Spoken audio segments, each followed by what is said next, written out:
Actuellement, je vais aider encore une fois, mais la personne que je vais aider maintenant, c'est la personne qui a fait que nous sommes là ce soir. C'est que j'appelle souvent le patron de l'éloquence, le roi de la sagacité.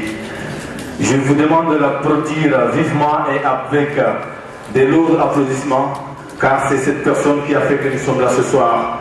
J'en appelle à présent un ex-président, M. Nadim Dine, pour venir devant vous, vous donner. Je vous demande encore de l'applaudir jusqu'à son arrivée. N'arrêtez pas, mesdames, messieurs.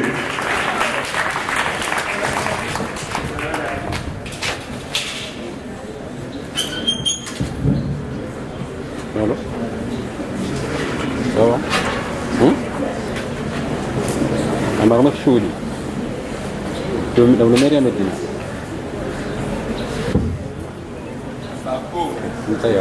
Merci beaucoup.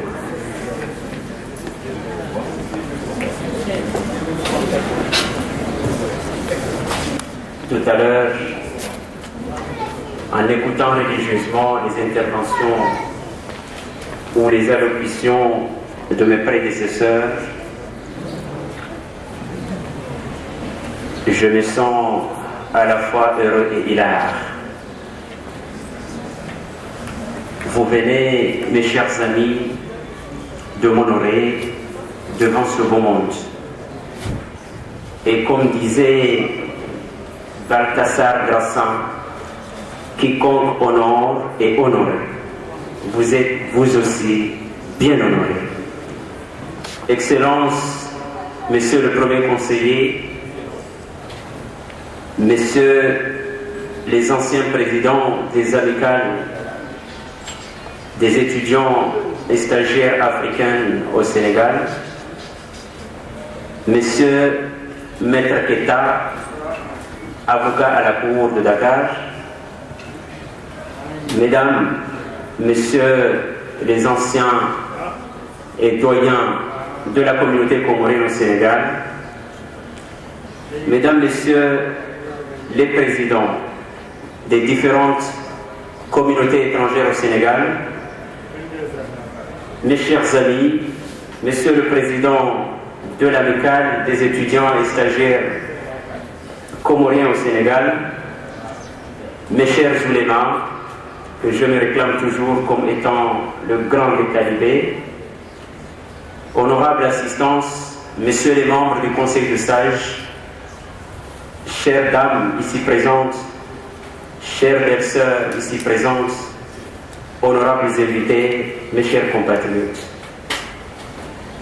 Lorsque dans la vie d'un homme survient un événement agréable, la tradition africaine enseigne qu'il faut en appeler la présence de la famille, des amis, des proches, bref, tous ceux qui vous ont chers et partagez la joie avec eux. C'est pourquoi je tiens sans tarder à remercier mes frères et sœurs de la droite, bientôt du mouvement pour la Renaissance comorienne, Maoudalsi,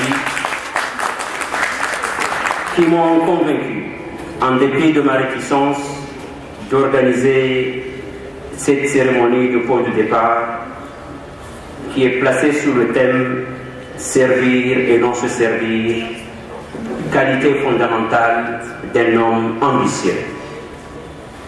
Merci à toutes et à tous d'avoir bravé le froid pour venir en grand nombre me dire au revoir. J'en suis naturellement profondément touché.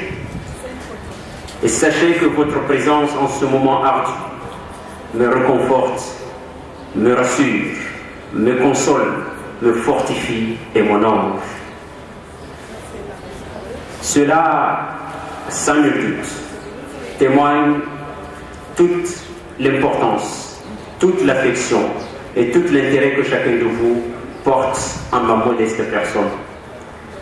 En effet, lorsque je vous vois toutes et tous bien habillés pour répondre à mon invitation, je réalise combien être utile, autrement dit, servir dans la vie associative est si important si important pour soi, si important pour ceux à qui on s'est sacrifié sans retenue.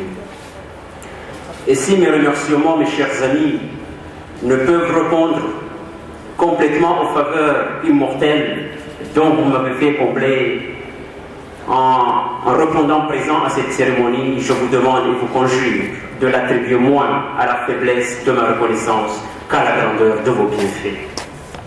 Au demeurant, j'éprouve un merveilleux sentiment d'allégresse en vous adressant la parole.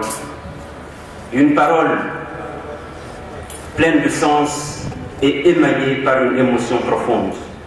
En ce moment si exceptionnel pour moi, si important pour ma famille et si symbolique pour mes amis, j'ai réfléchi à beaucoup de choses dont je pourrais vous parler en quelques minutes.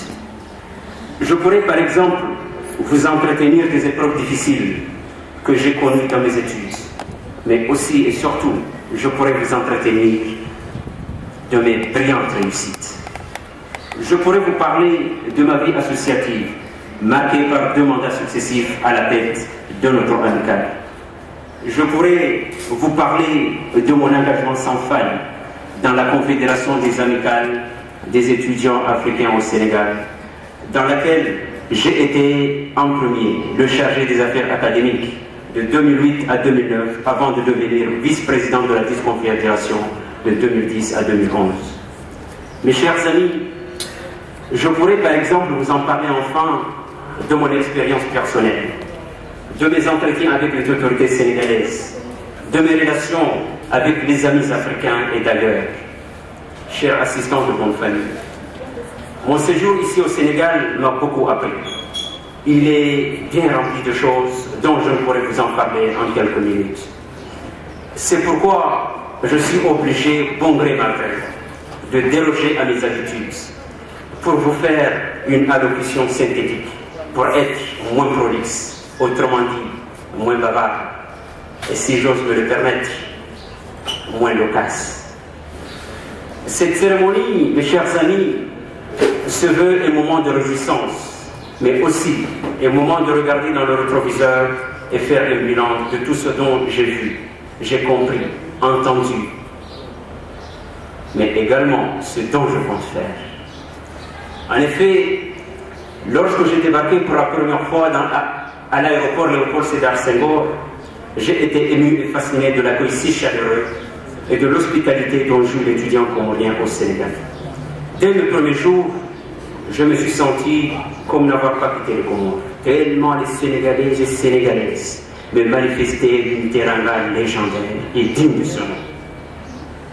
Est-il besoin pour la petite histoire pour vous dire que la deuxième semaine qui a suivi mon arrivée au Sénégal, j'ai osé aller jusqu'à Kaolack, et plus précisément à l'Eurodurip, où un accueil chaleureusement été réservé. Est-il besoin pour la petite histoire pour vous dire que même une famille m'avait même proposé une très jolie femme sénégalaise comme épouse. Mais étant donné que j'étais vraiment, c'était à quelques heures de mon arrivée, je me suis dit que je dois patienter parce que sûrement il y a des belles que je n'ai pas encore vues. Mesdames, Messieurs, c'est juste pour vous montrer combien l'amitié et la coopération comoro-sénégalaise est si forte, si solide et que nul ne peut désunir. En ce qui me concerne, ou en ce qui concerne mon engagement sans faille dans notre amicale, dans laquelle j'ai été un membre actif avant d'être élu président de 2008 à 2009 avec une équipe compétente et dévouée, et d'être reconduit avec brio pour un second mandat avec une nouvelle équipe, j'avoue que ces 2 mandats successifs à la tête de notre amicale ont été pour moi une expérience exceptionnelle et sans égal. Un moment d'apprendre ce que l'on n'apprend pas dans les universités et écoles de formation.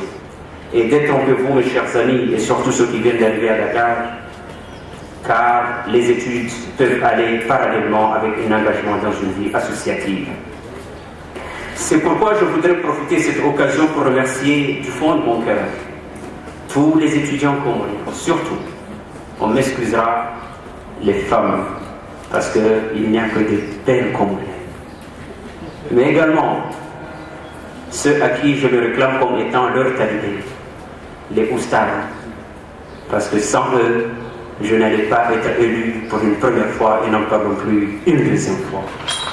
Merci de m'avoir fait confiance en m'élisant 2 fois président de notre amicale, car c'était pour moi une bonne occasion d'apprendre à écouter les peines des uns et des autres et à réfléchir afin d'apporter des solutions idoines. Et je crois avoir répondu avec loyauté, fidélité et pragmatisme vos attentes parce que j'ai donné le meilleur de moi-même.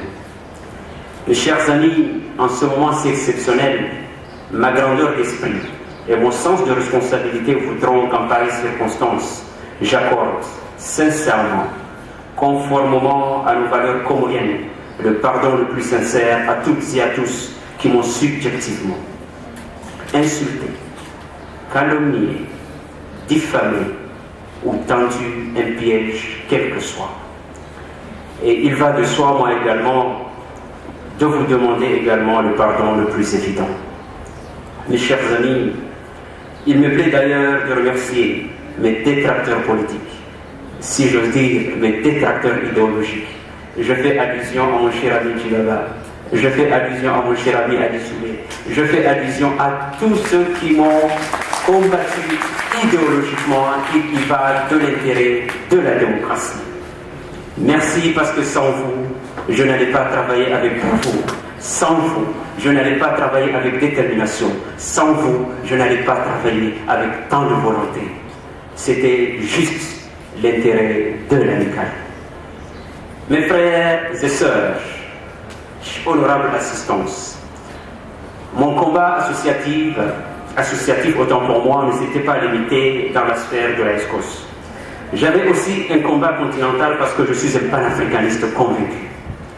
Et c'est pourquoi, avec votre permission, je voudrais saisir cette opportunité pour adresser un salut fraternel à tous mes amis africains qu'on s'est croisés dans la Confédération des amicales des étudiants africains au Sénégal.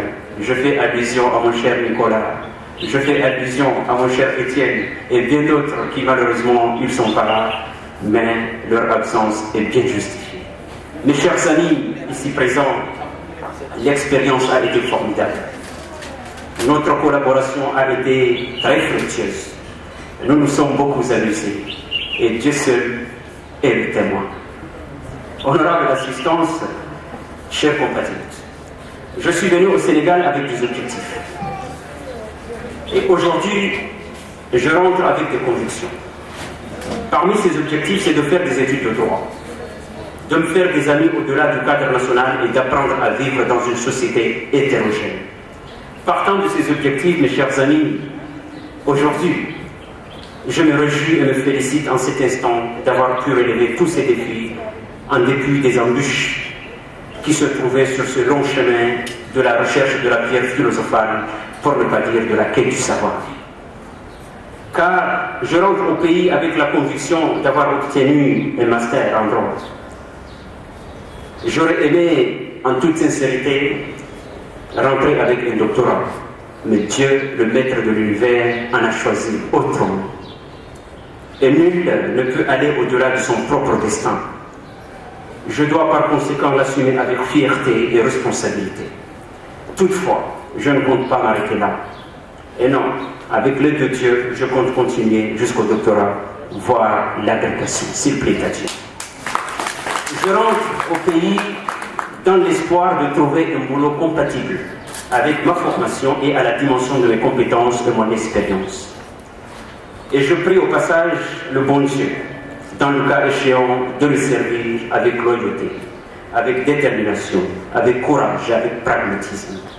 Je rentre au pays après avoir été attrapé sans le savoir par le virus de la politique. Et oui, le virus de la politique, mon cher ami, mon Dieu. Mais je vous promets de faire la politique autrement. J'avoue d'avoir de grandes ambitions dans ce domaine. D'ailleurs, pour vous faire une petite confession, j'ai d'ores et déjà un projet politique ambitieux. Et avec l'aide de nos magistrats, je pense que ça sera réalisable.